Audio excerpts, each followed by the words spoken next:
Okay, eto na nga no, pag-usapan natin itong nangyari sa House of Representatives kung saan hinihiring nila itong mga impeachment complaint laban dito kay VP Sara.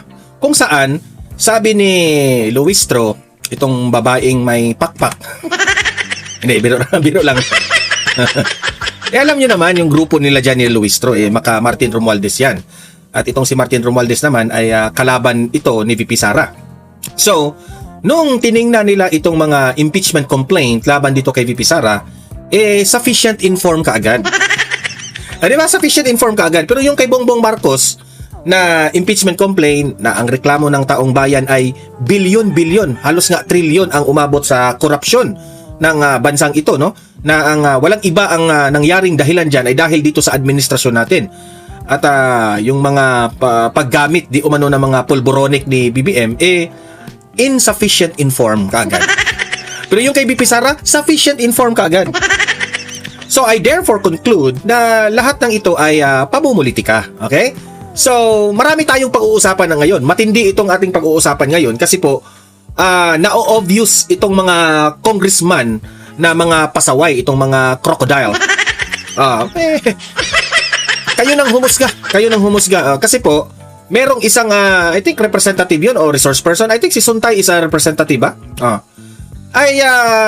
Binibring up yung 18 Marines na ilan sa mga miyembro nila ay nabanggit doon na nakatanggap ng maleta. Yung ibang mga congressman dyan, so defensive. Di ba? Defensive ka agad. Talagang ayaw pag-usapan. Di ba? Ayaw pag-usapan nila yung maleta-maleta na yan.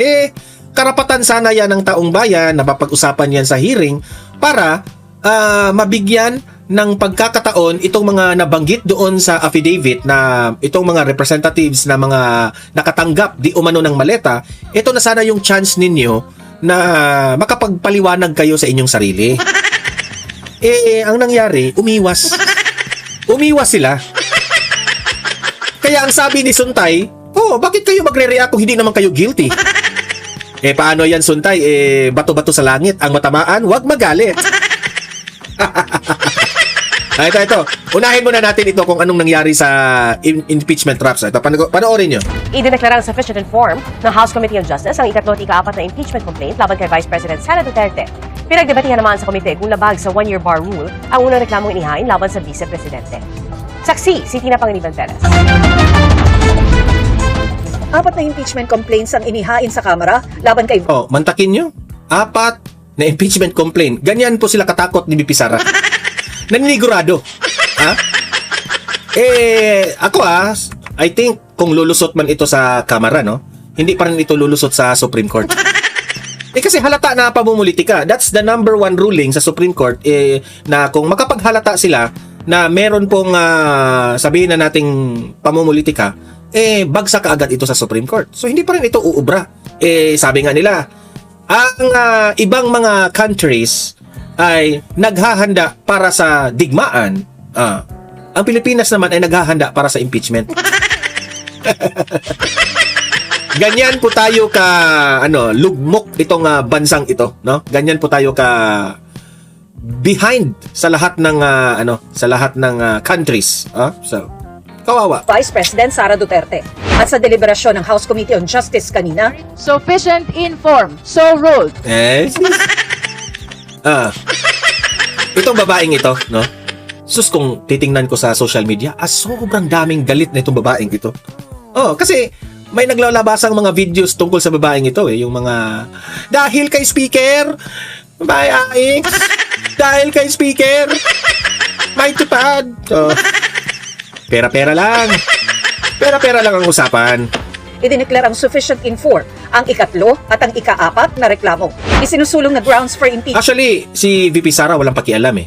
Matuloy man ang impeachment o hindi matuloy ang impeachment, let's get it on.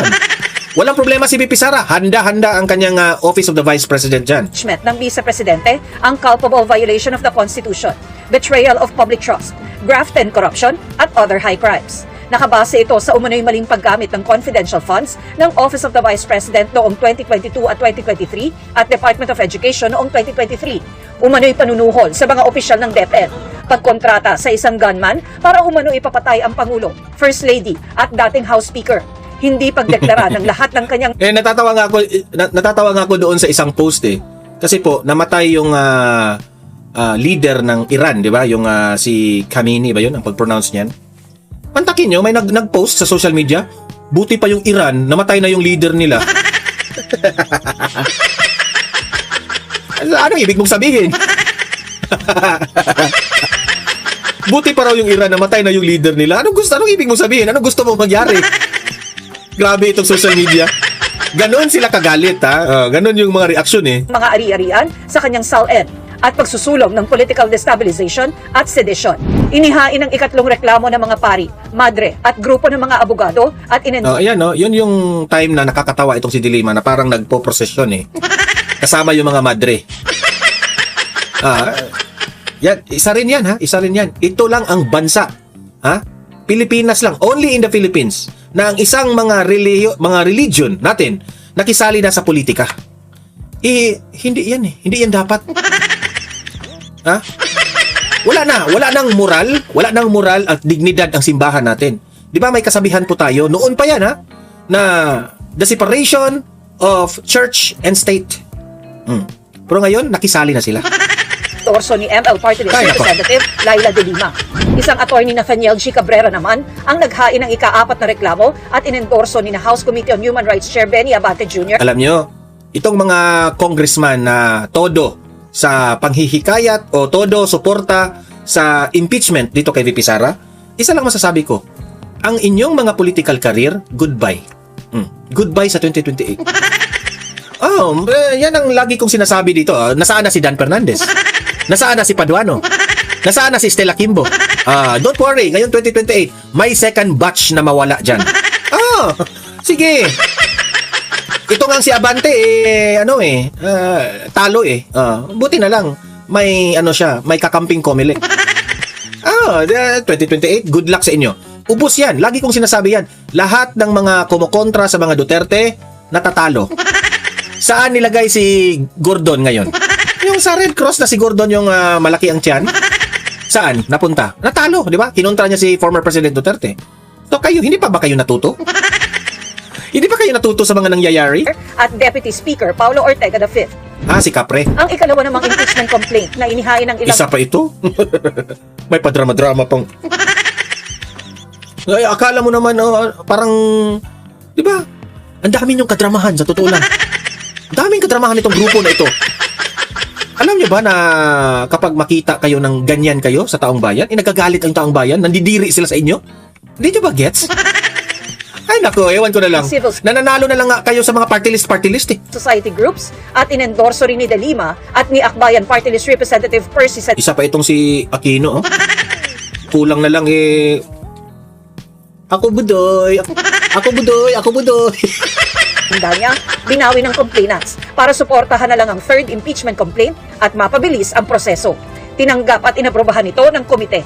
Isinantabi naman ng komite ang unang reklamo na Isa rin ito, ang daming drama nito. Hinyo, Castro.